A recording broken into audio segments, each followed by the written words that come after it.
Nous allons ici nous intéresser aux écrans LCD et en particulier aux écrans LCD avec la permission de travailler en I2C ici.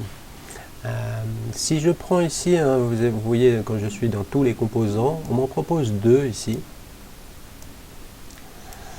Ce sont les mêmes en fait, simplement au dos de celui du bas, il y a un circuit alternatif qui permet en fait de ne pas avoir à connecter toute cette partie-là. Vous voyez ici, là, il y a une douzaine de connecteurs qu'il faudrait normalement venir placer, connecter, relier à Arduino. Alors qu'ici, vous voyez, en fait, cette douzaine de pattes est reliée à un composant qui est à l'arrière, qui me permet juste d'avoir à connecter uniquement 4 pattes. Et ça change vraiment la vie, hein, ça va être vraiment beaucoup plus facile à utiliser. Alors, le problème ici, c'est que même si on nous propose une programmation, la programmation ici, elle est basée sur une bibliothèque qui ne va pas fonctionner avec tous les circuits. Il faut vraiment que vous achetiez un produit de la marque Adafruit. Et donc, comme c'est un produit qui est plus cher, les produits de base en fait ne vont pas fonctionner. Donc, je vais vous proposer une autre solution ici. Alors, j'enlève donc ce circuit-là qui est trop difficile à utiliser. Je prends celui-là et je reviens avec mes composants de base pour retrouver mon Arduino. Comme il n'y a que 4 pattes, eh bien, vous voyez, c'est pas très difficile à relier ici. Donc je vais placer mon Arduino comme ceci. Alors, qu'est-ce que j'ai à relier? Le GND au GND, pardon, ici. Donc ça c'est simple, on est habitué. Le VCC, c'est l'alimentation 5 volts. Là aussi, on est habitué. Pardon, voilà. Ici, on va le mettre en rouge. L'autre, on va le mettre en noir. Toujours comme d'habitude. Et celui-ci, on va le relier au A4. Alors, on va essayer de trouver un petit chemin pour le renvoyer ici au A4. Là, on n'a pas le choix, il faut que ce soit comme ceci. Donc là, je vais le mettre en vert ou en jaune, voilà. Et puis, celui du bas, eh bien, au A5.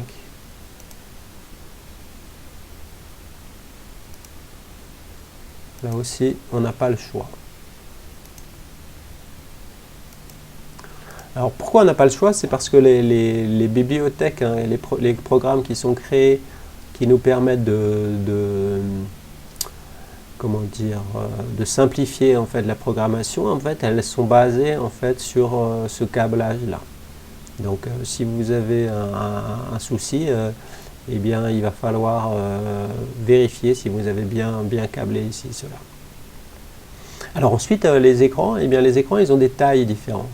Donc ça, celui que nous propose, comment dire, Tinkercad, il a 16 caractères sur une ligne et il a 2 lignes.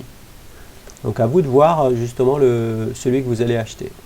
Donc moi, l'écran que j'ai avec moi, de ce type-là, hein, c'est-à-dire I2C, là, il a 20 caractères par ligne et 4 lignes.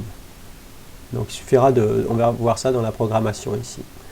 Donc c'est tout ce qu'on peut faire avec Tinkercad, hein, puisque je vous ai dit que la partie codage ne fonctionnait pas avec des écrans qui ne sont pas de la marque Adafruit. Et comme cette marque-là est difficile à trouver au Brésil, eh bien on va essayer de faire autrement. Alors nous voici dans Arduino IDE où ici il y a un programme que je vais mettre à disposition qui permet en fait d'utiliser comment dire cet écran LCD facilement ici. Donc là pour cela c'est pas très compliqué ici. Donc moi c'est juste un programme que j'ai adapté un peu pour nous. Le principal souci, c'est de pouvoir être sûr en fait que cette bibliothèque, vous l'avez ici. Donc pour cela, il faut aller la télécharger. En fait, elle n'est pas disponible dans celle que l'on trouve directement. Je vais chercher, mais on va faire un test ici. Donc outils, gérer les bibliothèques, et je vais regarder si je trouve quelque chose en liquide cristal. Alors on attend. Alors il va faire une recherche, donc c'est assez long. Essayons ici si on a le liquide cristal.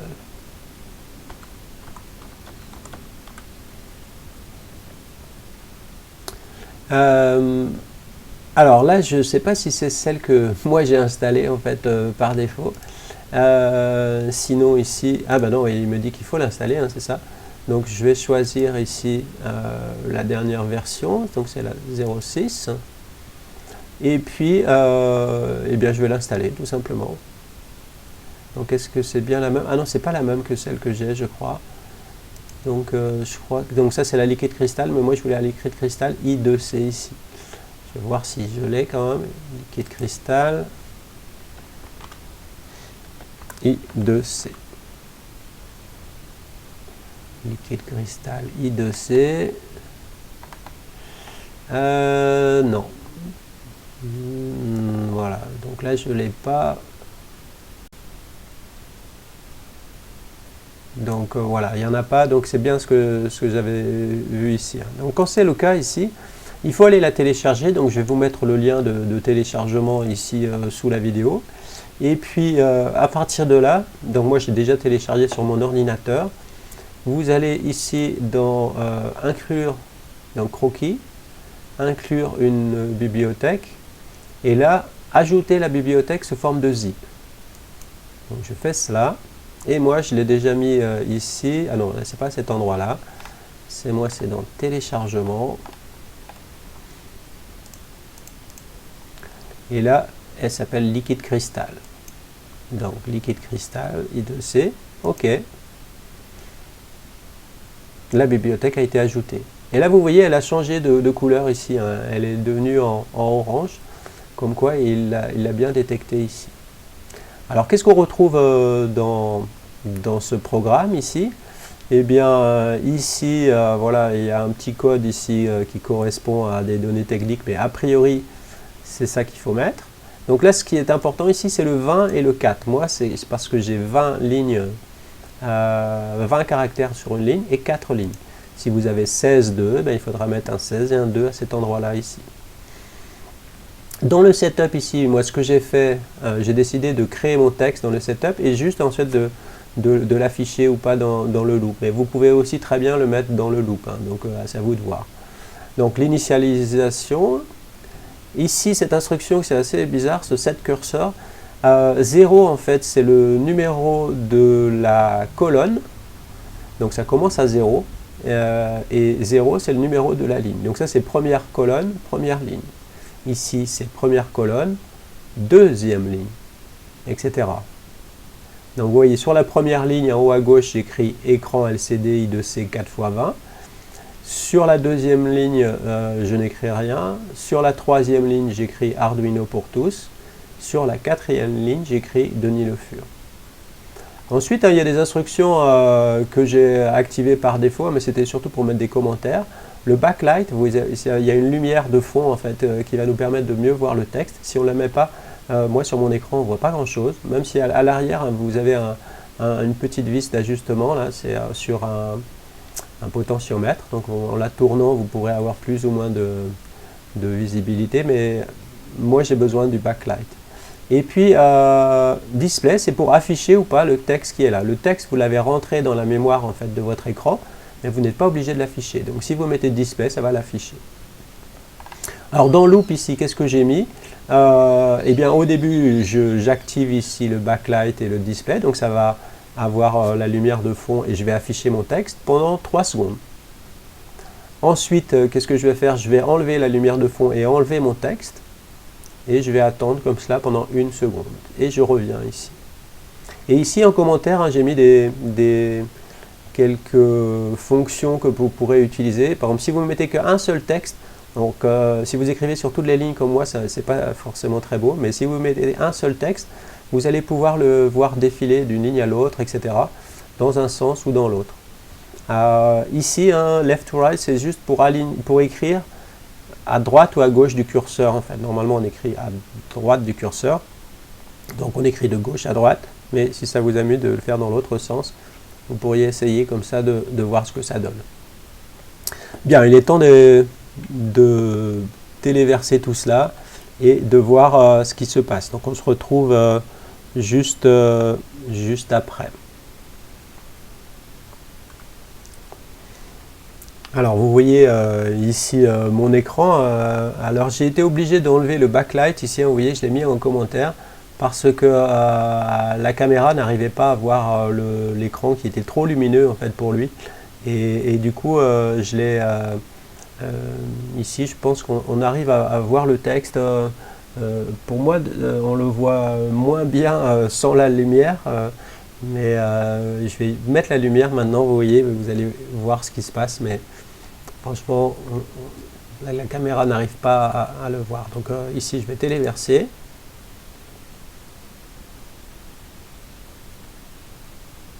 Donc voilà ce qui se passe avec le rétroéclairage. Donc c'est vraiment un rétroéclairage qui est vraiment fort.